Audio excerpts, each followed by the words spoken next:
Hai gengs, balik lagi nih sama Minsai di channel MW Movie. Minsai bakal nyeritain alur film yang berjudul Kowloon Wallet City. Dan Minsai minta bantuan subscribe-nya ya geng untuk mendukung channel Minsai ini. Yang sudah subscribe, Minsai ucapin terima kasih banyak. Di awal film, ada seorang pria yang bernama Mahesang dan doi lagi nyari tetua dari geng di sebuah klub. Niat baiknya mau ketemu si bos geng, dihalangi oleh si anak buah congkak. Tanpa basa-basi, dia langsung menghajar anak buah tersebut. Mahesang terus masuk dalam klub sambil menghajar para anak buah tetua tersebut yang mencoba menghalanginya. Sampai pada suatu kamar dia bertemu dengan wanita yang mengatakan bahwa dirinya adalah istri dari tetua. Dan wanita ini bertanya kepada Mahesang, kenapa mencari suaminya? Tanpa dielakkan, mereka berdua langsung baku lawan. Kalah dong perempuan ini. Sambil mukul anak buah tetua, doi tanya, di mana tempat tetua berada. Anak buah itu diseret Mahesang untuk menunjukkan tempat tetua. Dia membawa Mahesang ke ruangan yang penuh orang berendam. Dan si anak buah ini minta agar membunuh Mahesang. Dia bicara sambil kesakitan. Seketika itu, semua laki-laki di sana lari menyerang Mahesang. Mereka semua saling lawan. Kalah jumlah si Mahesang memang, tapi dia pun mampu mengalahkan semua meski seorang diri. Keluarlah tetua sambil memanggil Mahesang dengan nama asing. Mahesang pun langsung menunjukkan papan nama kematian gurunya pada tetua. Dan Mahesang mau balas dendam padanya. Tetua pun malah mengetawainya. Tetua bilang, kau sudah menghajar semua anak buahku. Dan mereka pun saling baku lawan. Namanya tetua, pasti sulit ya gengs untuk melumpuhkannya. Di awal, Mahesang kewalahan menghadapi tetua. Tapi Mahesang tak menyerah, hingga tetua sujud depannya untuk mengingatkan masa lalu mereka bahwa tetua juga pernah berjasa pada Mahesang. Mahesang cuman meminta agar sang tetua itu minta maaf dan bersujud pada papan nama kematian gurunya. Di hujan salju, Mahesang lagi bicara sama papan kematian gurunya. Setelah semua tak ada, harus kemanakah dirinya pergi? Dia pun dikejutkan oleh nyanyian tunawisma yang sedang berjalan. Karena itu nyanyian sama persis sama yang dialaminya. Dia pun bertanya apa judul nyanyian itu. Tunawisma menyebutkan nama Hong Kong. Mahesang pun berniat untuk pergi ke Hong Kong. Sampailah di Hong Kong. Di sana, Mahesang sedang dikejar-kejar polisi. Dia berlari dan masuk di dalam bis. Di sana, dia diselamatkan oleh perempuan yang kasihan melihatnya. Dia pun mengelabuhi polisi Inggris itu. Sang perempuan itu turun duluan dari bis. Dia berjalan tapi dihadang oleh beberapa orang yang mencoba mengganggunya. Tapi Mahesang ternyata menyelamatkannya dari orang-orang itu. Mahesang menghajar semua orang itu. Semuanya kalah. Saat perempuan itu mengucapkan terima kasih, malah Mahesang meminta makanan. Dan Mahesang menawarkan diri mengantar perempuan ini sebagai tanda terima kasihnya telah ditolong di dalam bis. Di tempat lain ada banyak orang melakukan ritual sembahyang untuk orang yang sudah meninggal. Setelah itu mereka berembuk untuk menentukan pimpinan yang baru. Tidak lama datanglah perempuan tadi. Dia menaruh bunga yang dia bawanya sebagai penghormatan. Setelah itu, dia mendeklarasikan bahwa dirinya bersedia menjadi pimpinan baru di benteng Kowloon. Namun, dia disela oleh saingannya. Dia mengatakan bahwa banyak peraturan yang ada di benteng Kowloon. Karena dia seorang perempuan, dia dianggap tidak mampu memimpin benteng Kowloon. Saingan jauhi ini pun bilang bahwa tak akan mampu mengatasi masalah di benteng atau kota Kowloon. Karena selain dia harus mengerti tentang lingkungan, dia juga hanya seorang perempuan tanpa kekuatan. Mahesang pun langsung maju dan bilang bahwa dirinya adalah kekuatan jauhi. Setelah itu, vote pun dimulai dan semua orang memilih Jauhi menjadi pimpinan karena Jauhi mempunyai 2 orang yang kuat yang mendukungnya. Sementara itu, si Pak Saingan nangis-nangis ngadu sama Tuan Hai, tetuanya. Tuan Hai hanya mendengarkan sambil makan. Setelah itu, Pak Saingan dipukul Tuan Hai sampai tak sadarkan diri. Tuan Hai pun memanggil anak buahnya si Ahoy. Dia memerintahkan untuk menghancurkan Jauhi yang baru terpilih jadi pimpinan. Kita juga diperlihatkan bisnisnya Tuan Hai. Sementara itu, Jauhi dan 2 orang asistennya segera melaksanakan kerjanya sebagai pimpinan. Dia mengunjungi berbagai tempat di Kowloon. Sampailah mereka ke kunjungan di pemukiman. Di sana Jauhi begitu miris dengan terbatasnya air dan listrik. Jauhi meminta kakak Kun untuk menunjukkan sisi lain dari kota Kowloon. Mereka bertiga kembali untuk makan malam. Jauhi, Mahesang, Kak Kun ngebahas perencanaan kerja mereka karena benteng kota Kowloon ini dibagi menjadi 4 area. Kak Kun menjelaskan dengan seksama setiap distrik areanya, bahwa di setiap distrik areanya dipimpin tetua yang menguasainya. Setelah membicarakan setiap distriknya atau wilayah kekuasaan masing-masing kota Kowloon, Jauhi pun memutuskan untuk meminta air dan listrik di setiap distrik. Di hari berikutnya, mereka mendatangi daerah barat sebagai wilayah para wanita-wanita klub. Jauhi di sini mengajak Kak Ho sebagai pimpinan daerah barat untuk berunding masalah listrik dan air yang tidak merata ke seluruh bagian Kowloon. Mereka berdebat dengan beradu argumen. Belum ada kesepakatan, malah datang si D, orang dari distrik timur, bikin kekacauan di klub. Karena tidak ada kesepakatan, mereka bertiga pergi dari klub. Sementara itu, distrik barat dan distrik timur berkelahi. Mereka bertiga mau keluar dari klub, malah mendapati wanita parubaya mau ikutan disiksa. Kak Kun gak terima, dia mukul yang melecehkan bibinya tadi. Mahesang menyuruh Kak Kun melindungi Jauhi untuk pergi dari klub. Sementara itu, dia menghajar anak buah D. Mahesang terus melawan, hingga Mahesang mampu mengalahkan semua anggota distrik timur. Si D ngancam Kak Ho, kalau tetua dia yaitu Tuan Hai marah, karena kejadian ini bakalan tidak baik baginya. Tapi Kak Ho menanggapinya dengan ketawa. Karena semakin terpojok, si D dari distrik timur ini pun pergi. Kak Ho sangat terkesima dengan kemampuan Mahesang. Mahesang pun menjelaskan asal-usulnya. Ternyata mereka berdua sama-sama dari perguruan utara.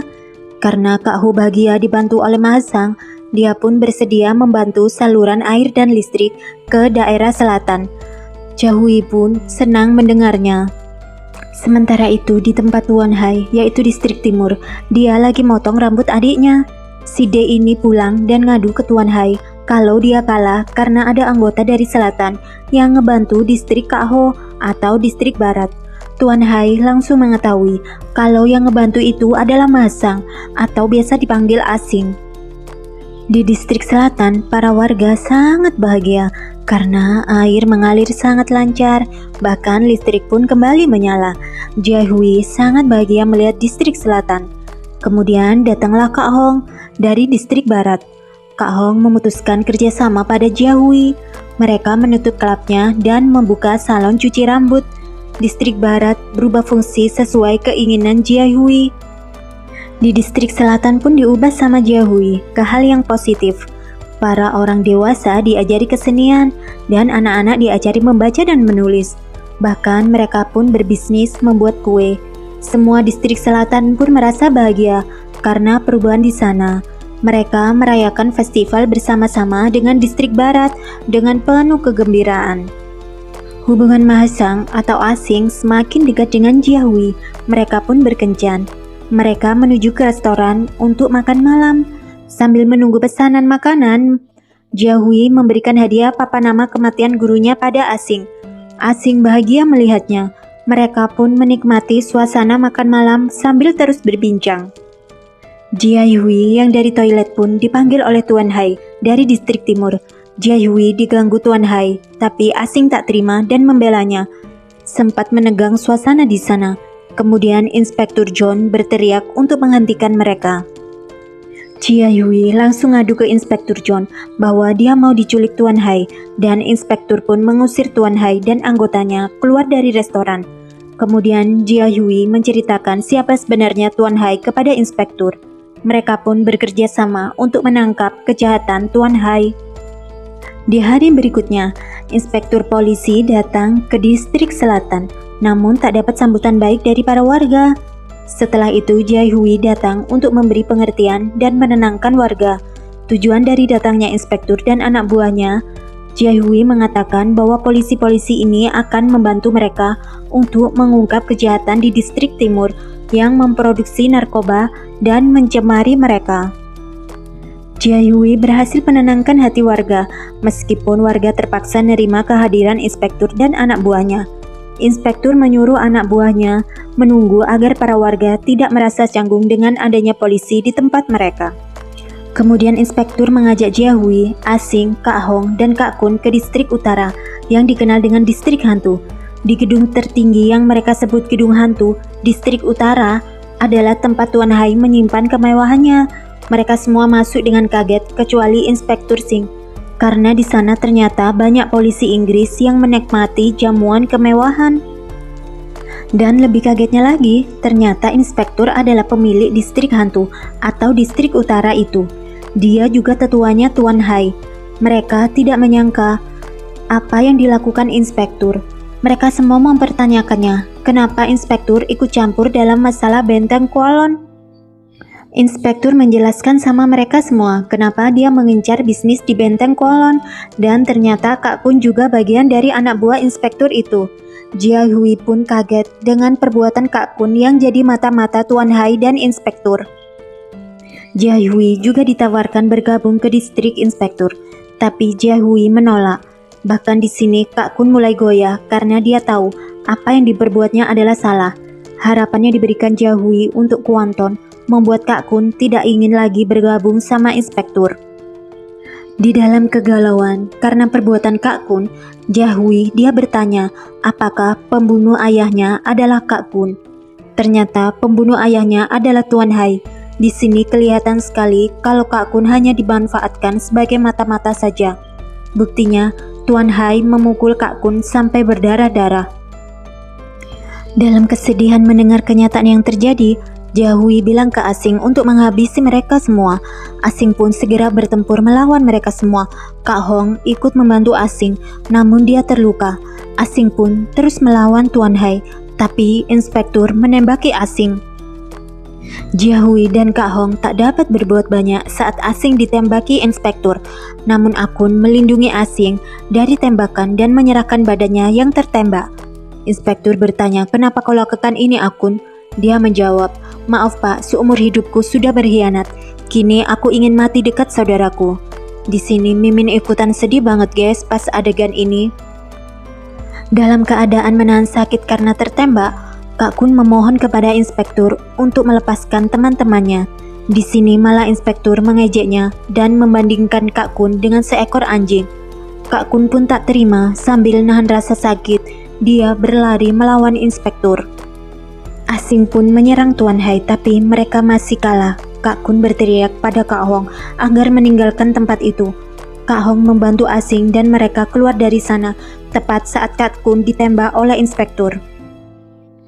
Karena merasa kuat dan berkuasa, distrik timur nyerang semua anggota distrik barat dan selatan. Mereka nyerang dengan membabi buta. Jiahui diculik dan dibawa ke rumah Tuan Hai. Di sana, Tuan Hai menjodohkan Jiahui dengan adiknya karena adiknya sangat menyukai Jiahui. Jiahui dipaksa patuh perintah Kak Hai. Dia mengatakan pada adiknya bahwa Jiahui adalah istrinya. Sementara itu Kak Hong dalam rencana mengatur strategi untuk melawan. Kak Hong beserta warga distrik selatan yang tersisa merancang balas dendam. Tapi Kak Hong diejek karena wanita dari distrik barat pun tak ada yang selamat. Kak Hong pun marah. Mereka semua akan pergi meninggalkan ruangan. Tapi Asing memberikan pengertian dan pemahaman kepada mereka semua. Akhirnya mereka semua pun mau berjuang bersama melawan Kak Hai dan membebaskan Jiahui. Perlawanan pun dimulai. Asing datang ke distrik utara. Di sana sudah ada Jiahui. Asing pun disambut dengan perkataan basa-basi dari Pak Inspektur. Setelah itu, Asing pun langsung melawan mereka semua. Setelah mengalahkan anak buah inspektur, Asing pun menyerang Tuan Hai, hingga sampailah dia pada suatu ruangan, di mana banyak orang yang dikurung bersamaan dengan anjing. Asing pun melanjutkan perlawanannya pada Tuan Hai. Asing terus melawan Tuan Hai, meskipun di sini Asing kesulitan melawan Tuan Hai.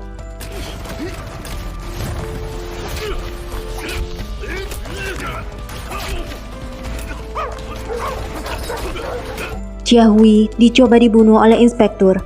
Tapi adik Tuan Hai mengira Jiahui adalah istrinya. Dia malah ngebantu Jiahui dan nyerang inspektur. Adik Tuan Hai pun mati di tangan inspektur. Dan Tuan Hai juga melihatnya. Sementara itu Asing mampu melawan Tuan Hai dan melumpuhkannya. Asing ngebuka penjara yang berisi orang-orang dan anjing. Anjing-anjing itu berlari mencabik-cabik inspektur. Di akhir cerita, Jiahui dan Asing merasa bahagia dengan keadaan benteng Kualon yang sudah sangat baik.